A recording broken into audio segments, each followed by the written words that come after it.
la bienvenida a mis amigas y amigos de los medios de comunicación de Puebla, quienes han presenciado esta sesión ordinaria de presentación y aprobación del paquete económico en su versión de ingresos.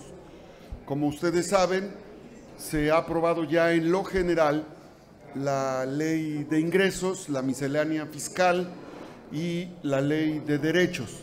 En este momento nos encontramos en la fase de reservas. Seguramente toda la tarde, lo que resta de la tarde y la noche, estaremos analizando, discutiendo, pero lo más importante es decirles que el paquete económico fue presentado oportunamente el 8 de septiembre, es decir, hace 48 días. Las senadoras, los senadores, los diputados, las diputadas federales, tuvimos 48 días el programa que corresponde, los documentos de precriterios de política económica. Tuvimos la ley de ingresos, el presupuesto de egresos, la miscelánea fiscal, y durante todo ese tiempo, tanto diputados como senadores, pudimos revisar, analizar, proponer propuestas. Hubo un foro que realizó la colegisladora, los diputados federales. Nosotros participamos, los senadores, algunos senadores participamos en esos foros y desde luego al llegar las minutas a la Cámara de Senadores procedimos a hacer el desahogo de las Comisiones Unidas de Estudios Legislativos Segunda y la Comisión de Hacienda que presido. Este paquete económico tiene tres elementos centrales. Busca reactivar la economía de las micro, pequeñas y medianas empresas como nunca en la historia de México. Busca fortalecer las capacidades en materia de salud y en materia de seguridad. Y se fundamenta en dos pilares esenciales. Uno, la justicia tributaria. En México se ha consolidado la justicia tributaria. El que gana más paga más impuestos. Los que ganan menos, que son la mayoría de los mexicanos representados en microempresas, pagan menos, pero se acabaron los privilegios y las condonaciones de impuestos. Y el segundo gran pilar de la política hacendaria que encabeza el presidente Andrés Manuel López Obrador y que fue un compromiso de Morena en campaña en el 2018, es lograr la justicia distributiva. Y la justicia distributiva significa evitar la concentración de la riqueza y lograr más recursos para los municipios y para los estados. Los 2.500 municipios en el país van a recibir mayores participaciones a través del ramo 33 y el ramo 28, gracias a la mayor recaudación que tendremos en este año, que pasamos de 6.3 billones de pesos a 7.1 billones de pesos. Esto significa incrementos en los 2.400 municipios entre el 10 y el 15% en los municipios a través de estos ramos que son utilizados para el desarrollo social y para atender salud y seguridad. Así es que son los grandes temas, amigas y amigos de los medios de comunicación. Vamos a seguir en la discusión de las reservas y el grupo parlamentario de Morena se mantiene firme apoyando al presidente Andrés Manuel López Obrador y apoyando a la economía de los micro, pequeños y medianos empresarios. En este cuadro les pongo un ejemplo trascendente que nunca antes había sucedido. Hoy, una persona física, un emprendedor, un empresario, una persona física que obtiene hasta 3.5 millones de pesos de ingresos, actualmente paga un impuesto del 31%. Con esta miscelánea que acabamos de aprobar, máximo va a pagar 2.5. De una aportación de más de 1.070.000 de impuesto, solo va a pagar alrededor de 70,000 pesos. Sin duda, es el beneficio más grande en la historia de México para el 95% de las empresas en nuestro país. Y por el otro lado, en el segmento más pequeño, en el segmento inferior, una persona física, un emprendedor que obtiene ingresos hasta 300,000 pesos, que es la base tributaria de la pirámide tributaria de nuestro país, actualmente el impuesto sobre la renta que paga es de alrededor del 7.5%. Con este régimen de simplificación de confianza tributaria, solo va a pagar el 1%. A eso nos referimos. Si se trata de alentar el desarrollo del país, si se trata de promover el combate a la pobreza de manera eficaz, la mejor manera de combatir la pobreza es apoyando la riqueza de los micro, pequeños y medianos empresarios. Por eso esta miscelánea fiscal y esta ley de ingresos es la más generosa y la más proactiva a favor de los que generan empleos en nuestro país. Es el comentario que quiero hacer, desde luego agradeciendo a mis amigas y amigos de Puebla su presencia en esta reunión que se está desahogando en el Pleno del Senado de la República, y estoy atento a sus preguntas con mucho gusto. Amigos de los medios de comunicación, ¿alguien quiere hacer alguna pregunta? Para que vamos de 3 en 3, me dicen su nombre y su medio. Acércate, por favor. Aurelia Navarro, de Diario Puntual y Lo de Hoy. Conocer en el caso del Estado de Puebla, ¿qué municipios específicamente se verían más beneficiados con este tema de los empresarios, pensando sobre todo en esa parte de los municipios más vulnerables, como son de Oriental, la Sierra, y cómo se vería traducido ese beneficio económicamente en esa región? Gracias. ¿Alguien más que quiera hacer una pregunta? Nombre y medio, por favor. ¿Algún otro? Bueno, debo decirles que en el caso de Puebla, el paquete económico contempla en el presupuesto de egresos de la Federación un incremento de 90,000 a 97,400 millones de pesos. Son 7,200 millones de pesos más, de los cuales 6,000 millones son para los 217 municipios de Puebla, y que en la fórmula de la Ley de Coordinación Fiscal corresponde a los municipios con mayor población y a los municipios con mayor marginación y pobreza. Esa es la fórmula con la que se distribuye de manera compensada a los 217 municipios de Puebla. Esto es muy importante porque en el caso de Puebla, el incremento de participaciones es del 14.5%. Es uno de los mayores incrementos presupuestales que tiene Puebla en su historia.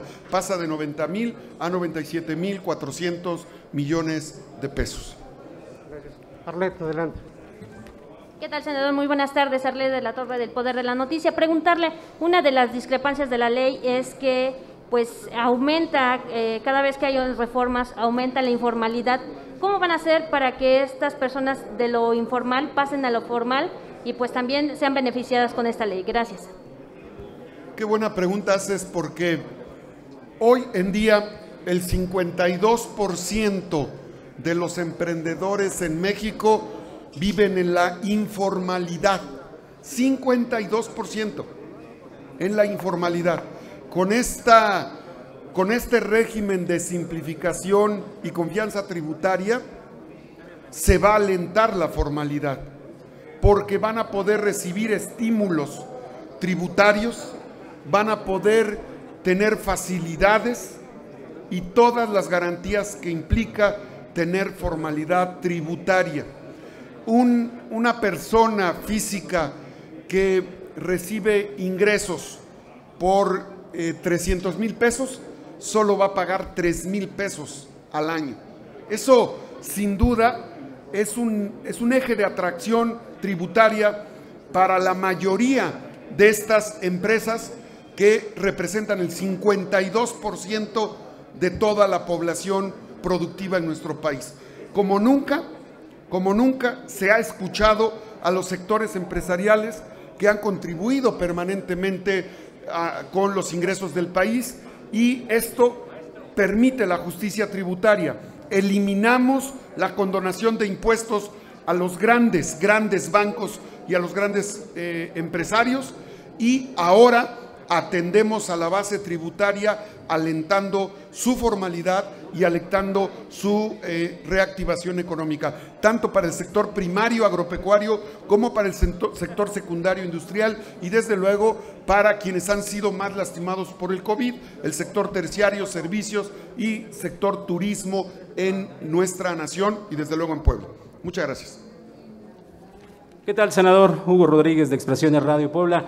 Quisiera preguntarle, muy independientemente de que hoy ejercerá 97,000 millones el Estado, yo quisiera saber en realidad de qué manera, o en ese sentido, el Senado, o por medio de hoy, tú como representante de los poblanos aquí en el Senado de México, bueno, pues quisiéramos saber cómo se pudiera realmente ustedes que observaran que se pudiera aplicar el recurso en Puebla, porque ya han pasado 3 años del gobierno de Morena, o bueno, 2 para ser exactos, y no se ve nada, por ejemplo, en la aplicación de ahorita del presupuesto. ¿Qué pasó con este presupuesto?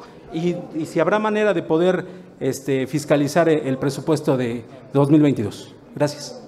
Gracias, Hugo. Como sucede en todos los estados de la República y como sucede en todos los municipios, los entes o sujetos de revisión se rigen bajo la Constitución del Estado y bajo las leyes en materia de fiscalización, y los órganos internos de fiscalización, las auditorías superiores de los estados, son los que tienen bajo su responsabilidad el seguimiento y el manejo de la aplicación de los recursos públicos.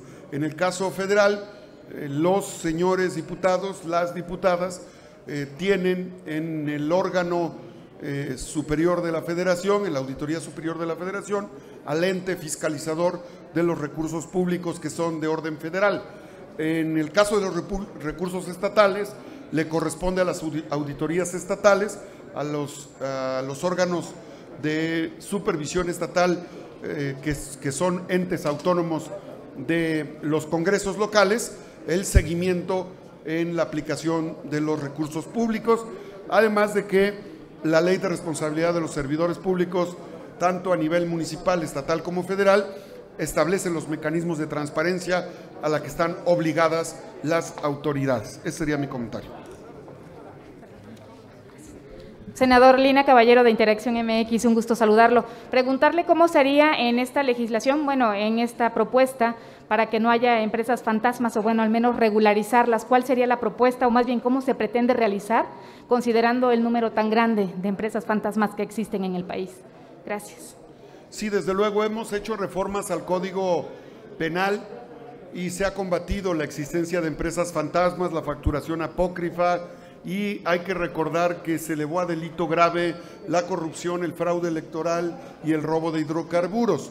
Hay penalización respecto a quienes generan desvío de recursos y fraude fiscal. Esto sin duda tendrá que profundizarse. El SAT, la Unidad de Inteligencia Financiera, la Procuraduría Fiscal son los entes que trabajan de manera coordinada para el combate a este tipo de actos delictivos que laceran y que dañan pues la economía de nuestro país y que defraudan la confianza de quienes asumen responsabilidades públicas. Hola, senador Jorge Barrientos, de Efecto 10 y el Quinto Medio. Oiga, más o menos la pregunta como la de mi compañera, esta reforma fiscal, ¿cómo va a combatir frontalmente la corrupción?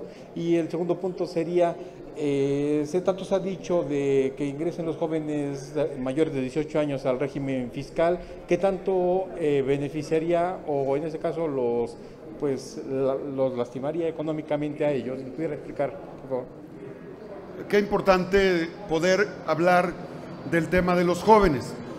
En el foro que realizó la Cámara de Diputados, donde participamos nosotros, comentamos la necesidad de dejar salvaguardado el derecho de los jóvenes a registrarse. No hay sanción punitiva a los jóvenes que no obtengan su registro federal de contribuyentes. Sin embargo, tener el registro federal de contribuyentes permite que los jóvenes mayores de edad, de 18 años en adelante, que no tienen actividad económica, por un lado, si no tienen actividad económica, no van a pagar impuestos, pero por el otro, tener su registro federal de contribuyentes les permite tener el control de su actividad tributaria.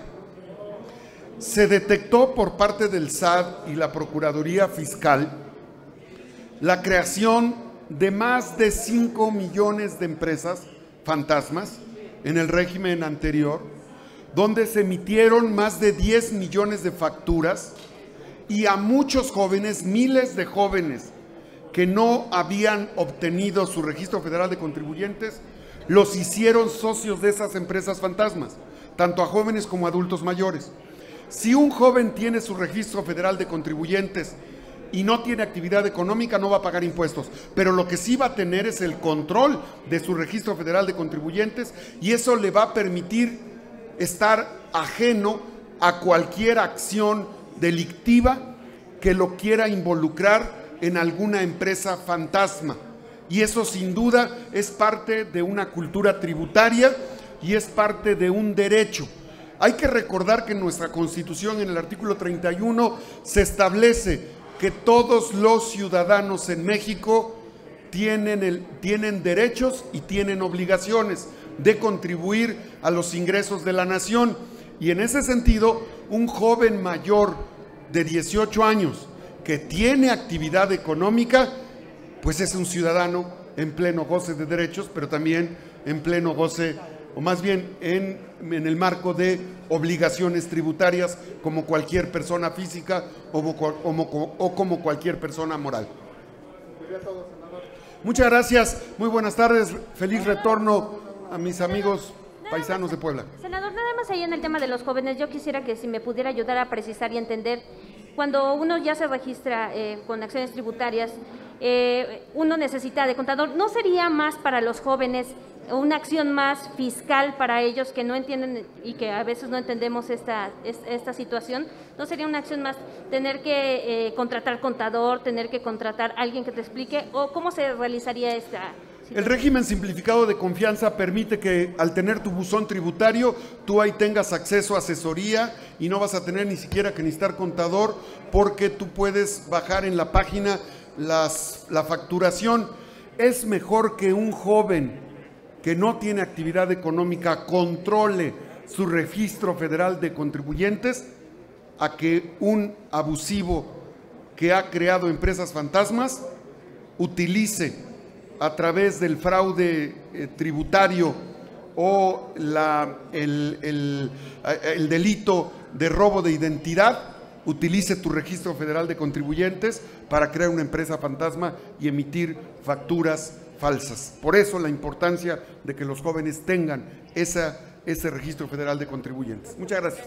Adelante. Senador José Luis Mora, Aliados Puebla, preguntarle cuánto es lo que estima recaudar con lo de los jóvenes durante el primer año, porque si bien dicen que esto no va a ser mensual, va a ser al año, ¿cuánto es lo que esperan recaudar de impuestos? Y en cuestión de la miscelánea fiscal, ¿cómo garantizar que las empresas que producen productos para la higiene de la mujer y alimentos para mascotas no eleven sus costos? Esto es muy importante por lo que comentas. Hay dos fuentes de ingreso en la carátula de la Ley de Ingresos.